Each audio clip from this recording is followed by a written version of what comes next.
Alright, Assalamualaikum warahmatullahi wabarakatuh. Sahabat-sahabat sekalian, pemirsa channel YouTube Pangeran Bersarung yang dirahmati Allah, jumpa lagi dengan saya Fahmi Sahlan di channel YouTube Pangeran Bersarung. Kali ini saya tadi ngeliat sebuah postingan di Facebook yang mengomentari tentang sebuah film pendek yang konon katanya kontroversial, mengandung unsur pelecehan terhadap syariat Islam. Nah, video kali ini saya akan mencoba memberikan analisa saya terhadap film tersebut. Jadi saya udah nonton juga, jadi ketika baca tulisan tersebut saya penasaran kayak apa filmnya, saya tonton. Dan inilah pandangan saya terhadap film tersebut. Film apa? Judulnya film Tilik Butejo. Bagaimana pandangan saya? Ini dia.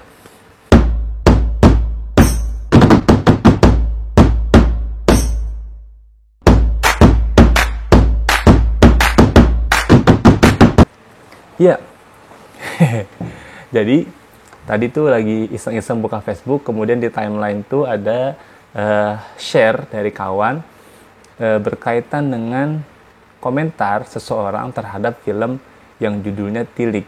Ini film pendek, durasinya berapa menit ya? Sekitar 20 menit kalau nggak salah, atau 30 menit saya lupa. Tapi saya nonton sampai selesai. Nah, di tulisan ini saya baca tulisan ini sebelum saya nonton. Jadi katanya begini, barusan nonton Tiliknya Butejo yang lagi viral. Tapi cuma sampai menit 13, pas adegan ada ibu-ibu, siapa gitu bilang suaminya impoten, tapi dibahasakan dengan gak bisa at-tahiyat. Demi Allah, kata dia nih, kata si penulis di Facebook, menurut saya ini udah kurang ajar banget, pelecehan berat terhadap syariat Islam. Kok bisa kelemahan seksual laki-laki diibaratkan dengan salah satu rukun sholat? Jadi buat saya sih yang belum nonton gak usah nonton. Yang sedang nonton stop aja. Dan yang udah nonton, apa nggak ada gitu terbetik di hati kemarahan, biarpun cuma sedikit aja ketika syariat dilecehkan. Tapi ya ini sikap saya pribadi aja, ikut monggo, nggak ikut ya monggo, katanya gitu. Satu orang. Ada lagi pendapat yang lain mengatakan, bagi saya, film pendek Tilik itu adalah framing buruk terhadap kaum muslimin. Bagaimana tidak? 1.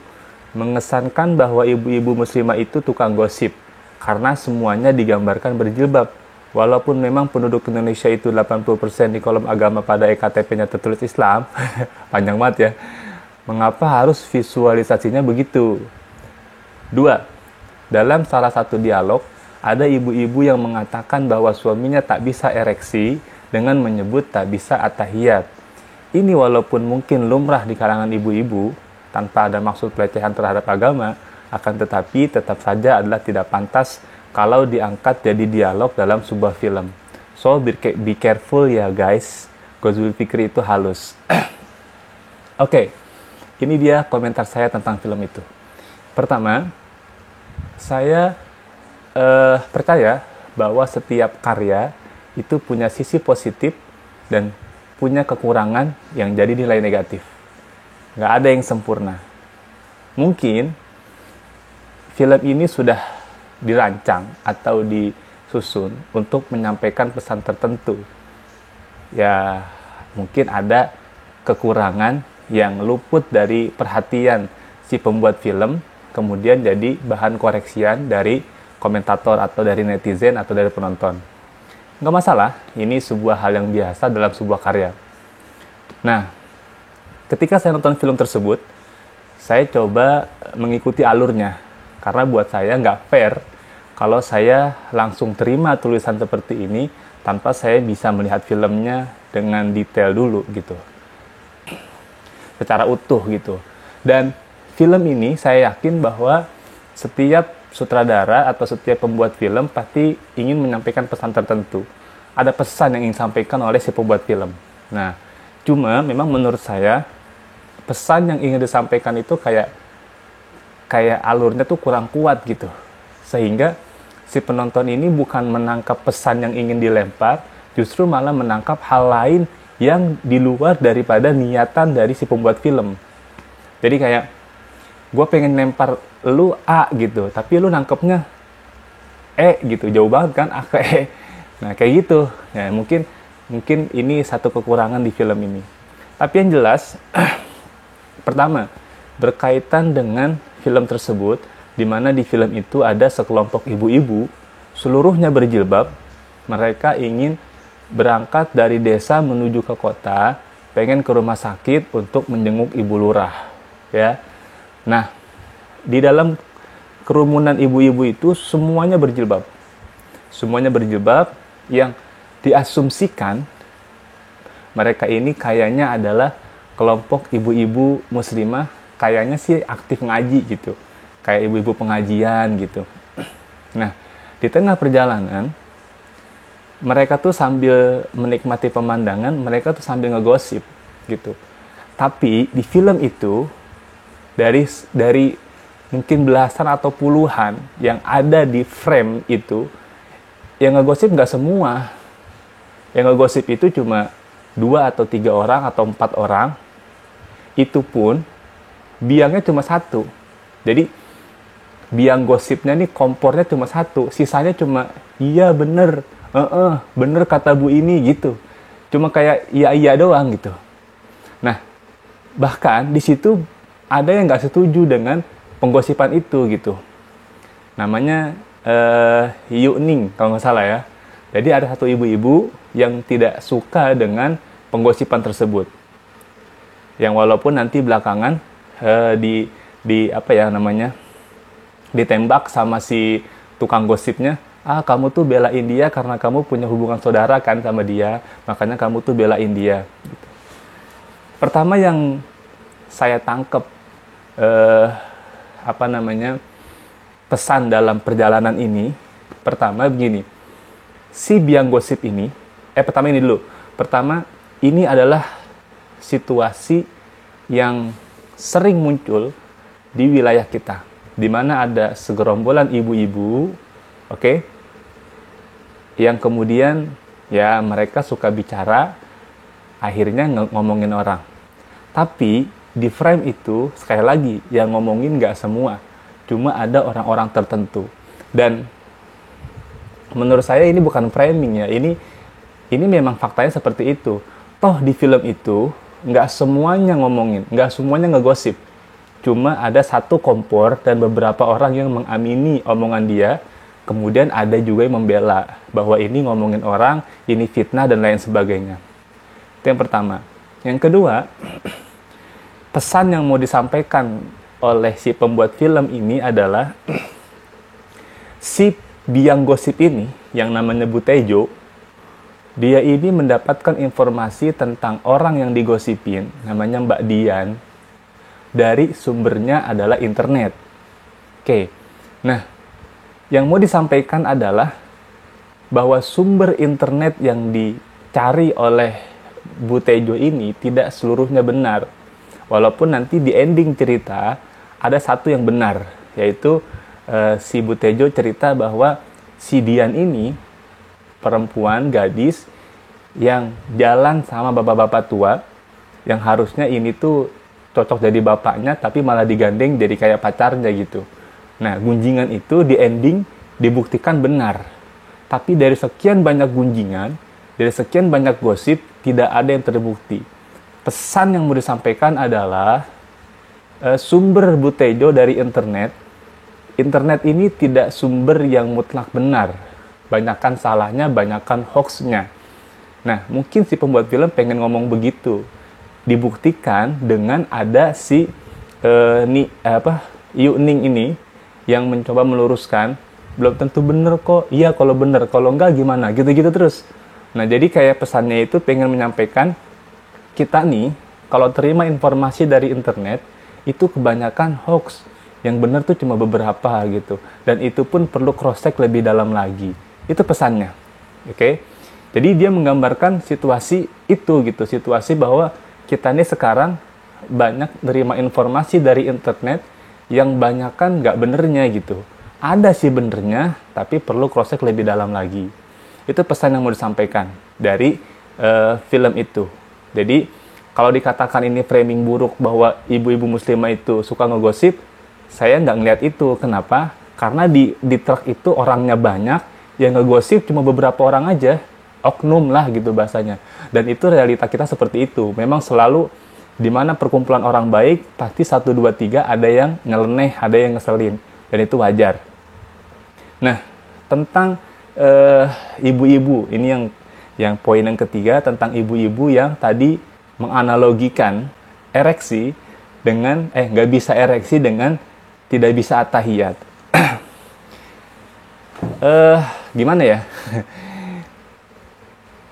Saya nggak tahu apa motif dari si sutradara atau si pembuat film, kenapa dia menganalogikan tidak bisa ereksi dengan tidak bisa atahiyat. Ibu-ibu ini kan cuma pemeran film, dia kan cuma ikutin skrip. Nah, saya tidak tahu apa motif dari penulis skrip atau sutradara tentang analogi itu. Tapi yang jelas begini, dari film itu yang terangkai adalah, saya itu dari awal menggambarkan bahwa di dalam otak saya ya, ini rombongan ibu-ibu, mereka ini adalah rombongan ibu-ibu majelis taklim gitu. Majelis taklim yang punya kepekaan sosial, ada yang sakit dijenguk gitu kan. Jadi mereka mau jenguk orang yang sakit, kan begitu kan ibu-ibu. Ibu-ibu majelis taklim. Sorry. Oke.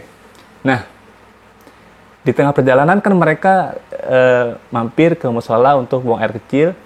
Disitulah terjadi adegan di mana ada seorang ibu-ibu yang mengatakan bahwa, jadi gini, mereka tuh kayak ngomongin bahwa hati-hati Mbak Dian ini bisa merusak kampung kita karena banyak para suami yang tergoda dengan dia gitu. Jadi kayak dia tuh cewek nakal, tiba-tiba ada ibu-ibu yang mengatakan, oh saya sih nggak takut suami saya diambil sama dia. Kenapa? Karena suami saya itu nggak bisa atahiyat gitu katanya. Jadi memang ini masih dalam rangkaian gosip. Nah, si ibu itu, yang saya lihat dari analisa saya sepanjang saya nonton film itu ya, si ibu itu adalah seorang yang religius, seorang yang dekat dengan ritual agama dalam sehari-harinya. Dalam situasi itu, si ibu tadi ingin menyebutkan satu kata yang menurut dia tuh kayak nggak sopan gitu kalau divulgarin. Ini terlalu frontal kalau diucapkan, sehingga dia mau menyederhanakan bahasa itu. Nah, karena dia adalah orang yang agamis, yang dekat dengan ritual agama, jadi yang terbesit di benaknya dia untuk menyederhanakan ereksi itu adalah atahiyat. Jadi diucapkanlah oleh si ibu itu nggak bisa ereksi dengan istilah nggak bisa atahiyat. Kenapa? Karena si ibu itu dalam gambaran saya adalah orang yang religius, ibu-ibu majelis taklim yang lebih dekat dengan ritual agama, sehingga yang muncul pertama kali di benaknya adalah analogi tentang gerakan atahiyat sebagai analogi dari ereksi. Nah, pesan yang ingin disampaikan di situ adalah bahwa ibu-ibu ini adalah orang yang religius, tapi ikut nimbrung untuk ngomongin ngegosip. Which is, maknanya adalah banyak orang yang terkesan religius, tapi cepat terkena arus informasi yang belum jelas. Nah, mungkin banyak juga sebagian kawan-kawan kita yang terlihat religius, wah pokoknya hebat ibadahnya, tapi nggak bisa memfilter informasi yang masuk dan mudah tersulut dengan info-info hoax seperti itu. Jadi kayak ya udah gampang panas, gampang marah, gampang ke bawah suasana untuk ikut ngegosip. Nah, mungkin itu pesan yang mau disampaikan oleh si pembuat film. Banyak orang yang sekarang seolah-olah religius penampilannya, tapi cepat tersulut oleh sesuatu yang menurutnya nggak baik atau gimana gitulah. Padahal dia sendiri nggak tahu kebenarannya.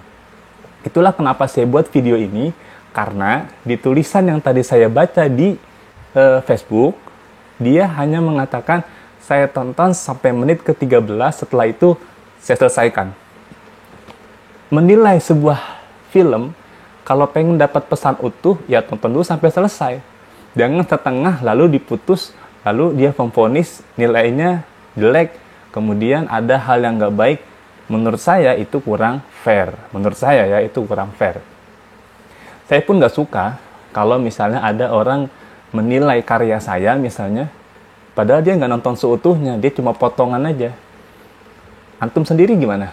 Kalian semua berkarya, tapi nilai orang terhadap karya kalian nggak ditonton semua, tapi mereka berkomentar yang nggak enak.